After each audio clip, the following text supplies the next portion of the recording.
y vamos a leer el verso número 25. He venido trayendo una serie de enseñanzas con base en estos textos de la Escritura. Un punto en particular, hermano, que he sentido de Dios detenerme en la segunda carta a los Corintios, capítulo número 6, los versos 1 y verso 2.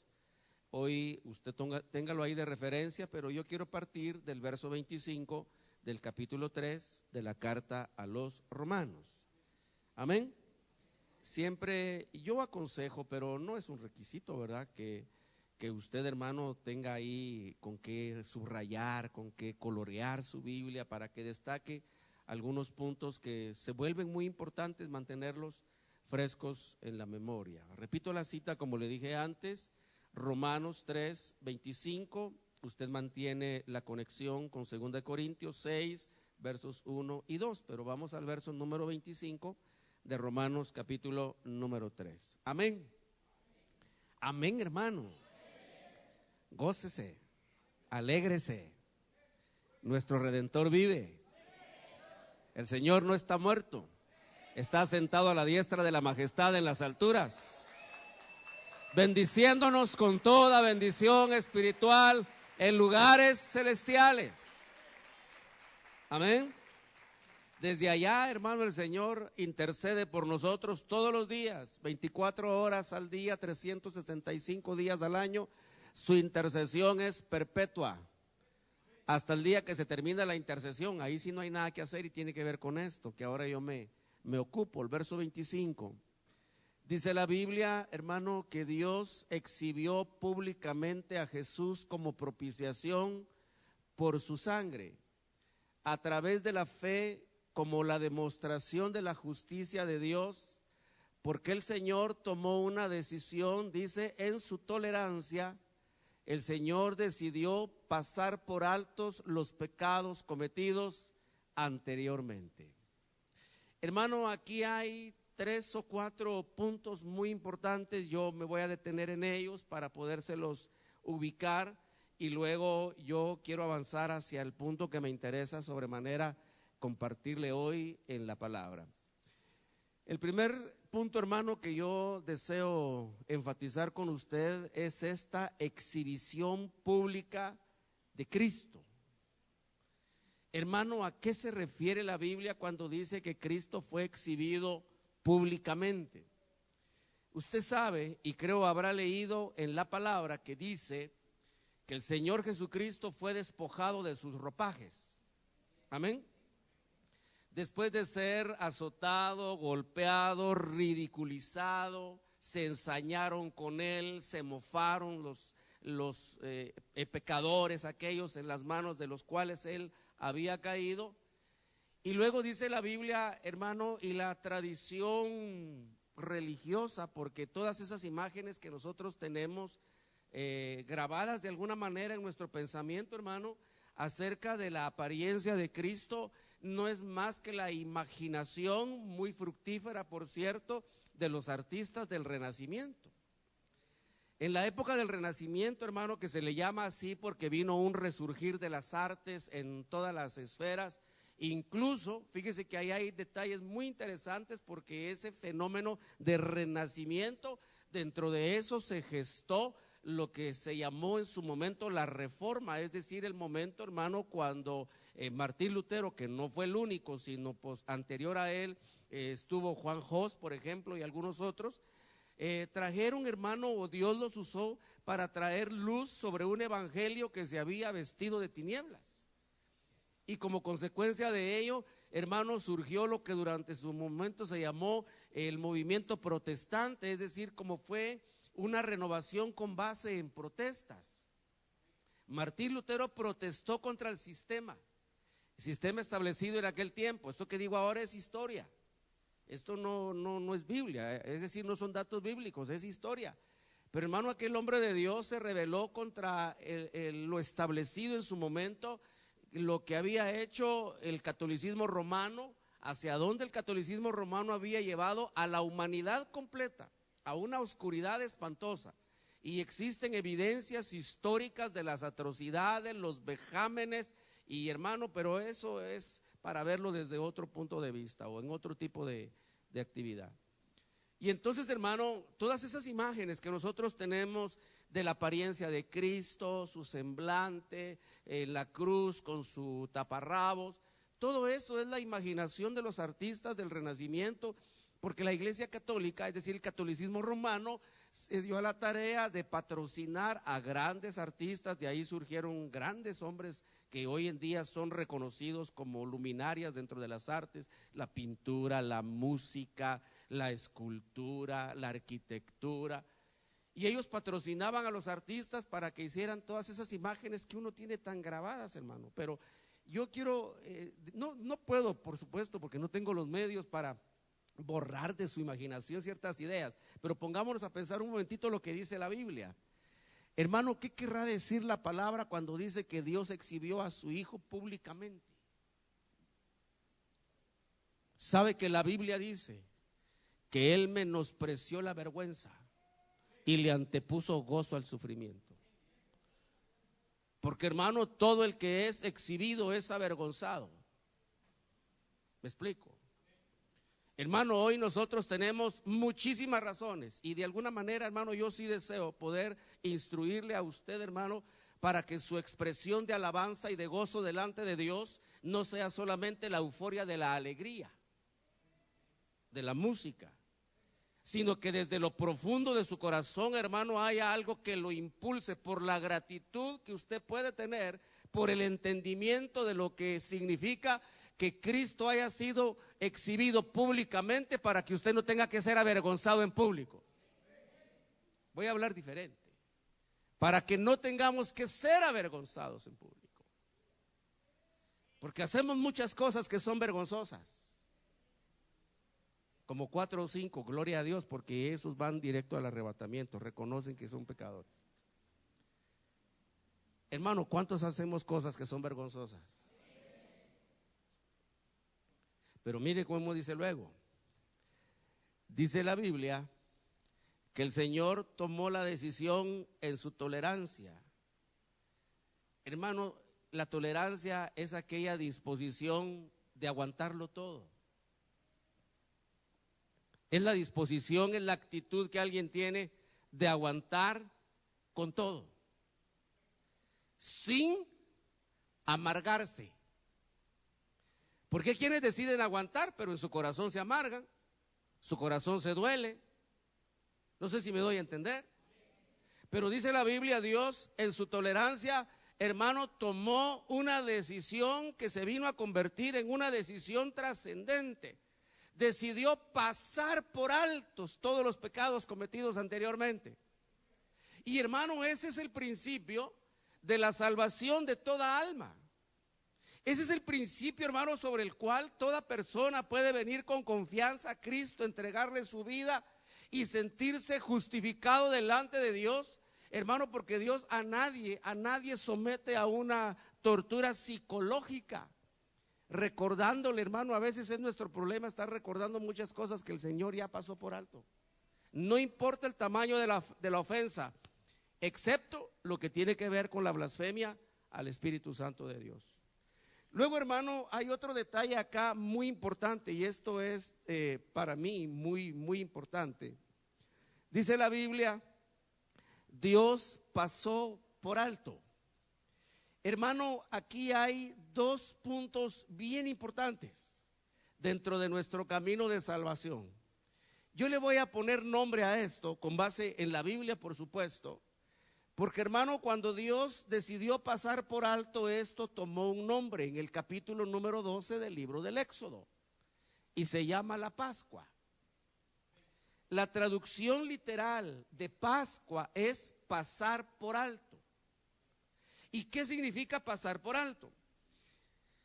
Decía la última de las plagas establecidas por el Señor, el último juicio, decía que todo primogénito tenía que morir.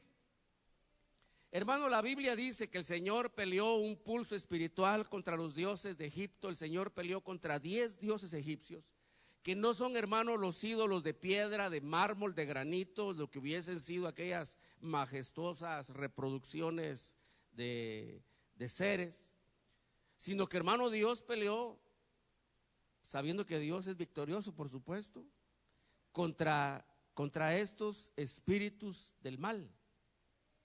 Hermano, eran espíritus que tenían dominio, autoridad sobre Egipto.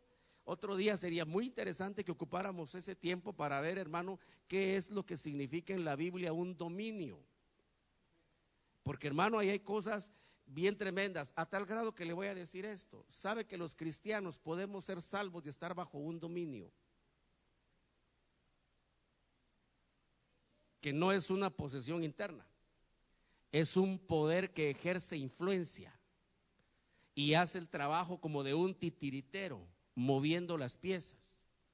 Hermano, la iglesia de Cristo hoy en día ha sido infiltrada por dominios, pero pasan tan inadvertidos, porque para poderlos discernir, hermano, hay que estar en otra dimensión. Bueno, yo voy al punto.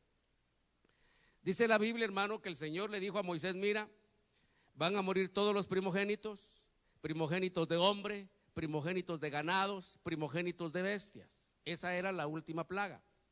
Dijo el Señor: va a pasar el destructor, que es un ángel, y ese destructor, en donde entre, morirá el primogénito.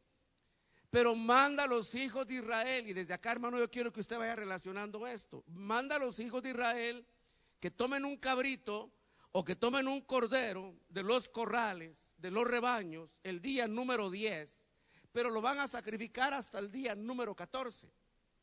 Y luego, cuando lo sacrifiquen, en ese momento, hermano, se delegó una función bien tremenda que lamentablemente hoy en día ha perdido mucha dimensión. Y, hermano, es la responsabilidad que los varones tenemos de ser sacerdotes. Hoy en día, hermano, nos preparamos para muchas cosas, pero no nos preparamos para ejercer sacerdocio. Los hermanos casados deben ejercer sacerdocio en su casa. Y, hermano, esto implica responsabilidades bien tremendas. ¿Sabe por qué? Porque muchas veces los varones dejan en las manos de su mujer el trabajo sacerdotal, por más de una razón. Y esos desórdenes inevitablemente provocan consecuencias. Los jóvenes, los varones jóvenes, deben aprender qué es la función de un sacerdote. ¿Me explico? Para que el día que asuman la responsabilidad de guiar una nueva familia, sea sobre la base del entendimiento de su función espiritual. Entonces, hermano, fíjese que ese día no hubo sumos sacerdotes, ese día no hubo otros sacerdotes, sino los cabezas de casa. El varón de la casa tuvo que hacer el sacrificio. Y luego no solamente hizo el sacrificio, sino dice la Biblia que su trabajo era tomar la sangre del animalito que estaba sacrificando y untar sangre en los dos postes de la puerta de su casa y en el dintel. Y entonces el destructor, cuando se acercaba a una casa, no veía a la familia. El destructor no veía los méritos, los logros, los éxitos del cabeza de casa. Lo que el destructor veía era la sangre en la puerta. Y si había sangre en la puerta de esa casa, el destructor pasaba por alto. ¿Me doy a entender, hermano? Eso es Pascua. Ahora mire cómo dice la Escritura. Dios decidió pasar por alto a todos los pecadores y darnos la oportunidad de entrar en la propiciación de Dios. Pero para que eso pudiera ser posible, hermano, Dios exhibió a su Hijo públicamente a la vergüenza. Pensemos por un momento, hermano, ¿cómo se sentiría Cristo semidesnudo, colgando en una cruz donde todo mundo le podía ver? Dice la Biblia, recogiendo, hermano, los detalles en un carácter profético en el libro de los Salmos, algo que se cumplió literalmente en el momento de su crucifixión, que pasaban las gentes y meneaban la cabeza y se burlaban y le decían: a otros pudo salvar, que se salve a sí mismo. Se acercaban, hermano, para ridiculizarlo sobre la base del poder que habían visto obrar en él para multiplicar el pan, para multiplicar pescado, para sanar enfermos. y le retaban y le desafiaban a que usara ese poder para bajarse de la cruz.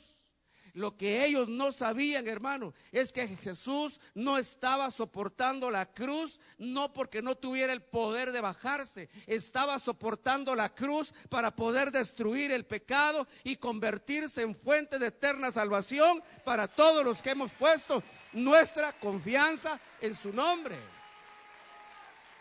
Hermano, usted es la razón por la que Cristo no se bajó de la cruz. Poder para bajarse lo tenía. Si Él dijo, yo puedo orar a mi Padre y me manda una legión de ángeles. Y con una legión de ángeles que hubiera hecho Cristo, hermano, destruye el planeta por completo. Lo que ellos pensaban es, perdió el poder, está en la cruz porque no tiene poder. No, fue el amor lo que lo tuvo sostenido en la cruz. ¿Y cuál era el amor? Para que el destructor pasara por alto de nuestra vida. Porque, hermano, una vez hay pecado en la naturaleza de una persona, esa persona está condenada a la destrucción. Hay algunos nombres, algunos términos en la Biblia, quizá no tengo todo el tiempo para poderme detener en ellos, pero se los quiero mencionar así un poquito rápido. Pero hay un lugar, hermano, espiritual que se llama Abadón, que es custodiado por un ángel. Y el nombre Abadón significa destrucción. Y ese lugar, hermano, literalmente es eso, un lugar de destrucción, que es la misma idea que está asociada con el destructor que visitó a Egipto cuando Dios decidió que pasara por alto los lugares donde había sangre, la sangre de Cristo. Hoy en día, hermano, ese personaje, me voy a referir así en ese término, todavía, hermano, tiene el poder de destruir. Pero ¿sabe por qué no nos destruye? No porque seamos la última Coca-Cola del desierto o porque haya encontrado la coca con su nombre. No, hermano. ¿Sabe por qué no nos destruye? Porque la sangre de Cristo está sobre nosotros.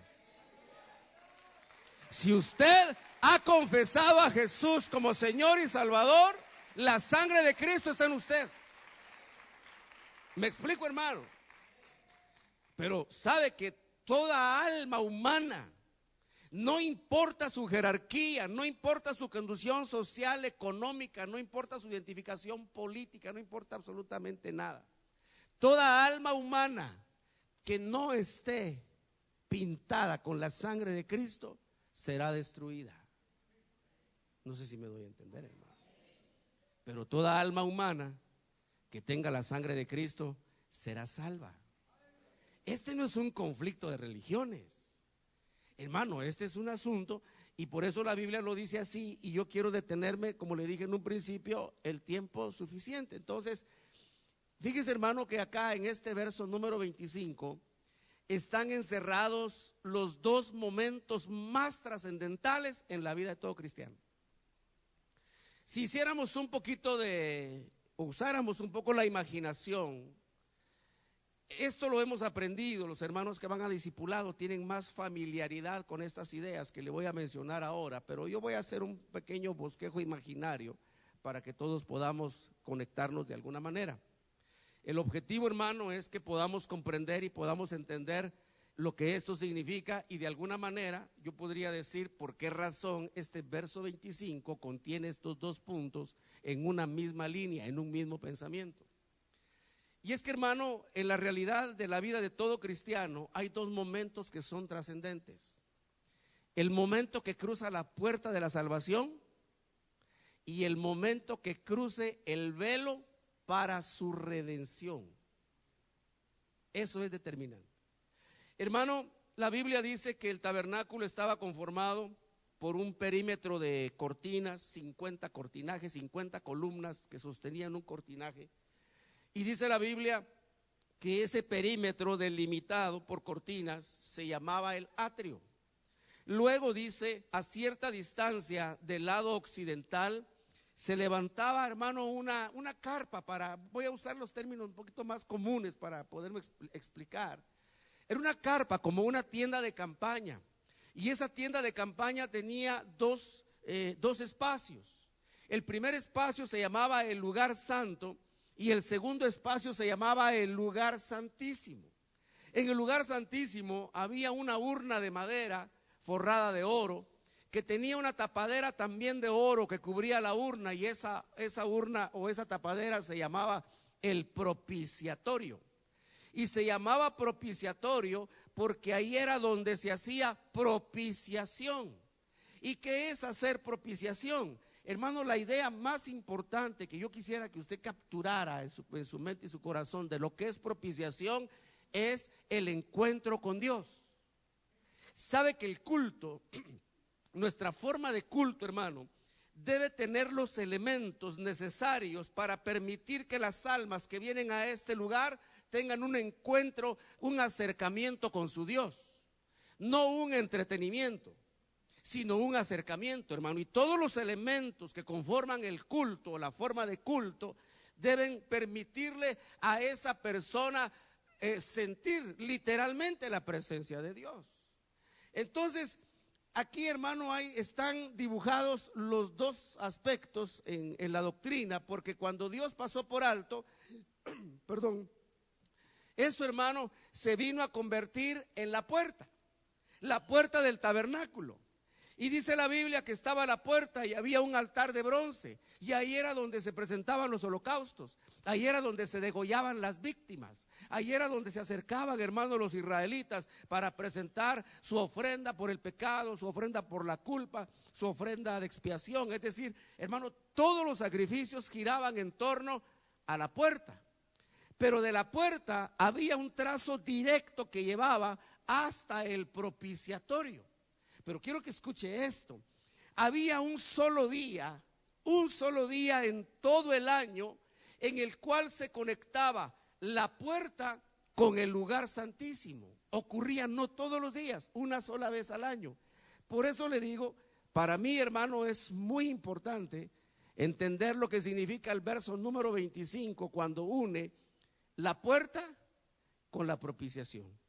Aquí, hermano, en el lugar santísimo, donde se hacía propiciación, ahí donde estaba el propiciatorio, donde estaba el arca de oro, donde estaba esa tapadera de oro que cubría la urna de madera forrada de oro, hermano, ahí sucedía lo más profundo del sacrificio a Dios. Sin embargo, no debemos perder de vista, hermano, que entre la puerta y el lugar santísimo había todo un trayecto de recorrido que el sacerdote debía caminar haciendo ciertas cosas. Con ese pensamiento, hermano, yo quiero llevarle ahora, lo más ordenado que puedo, al capítulo número 10 del libro del Levítico.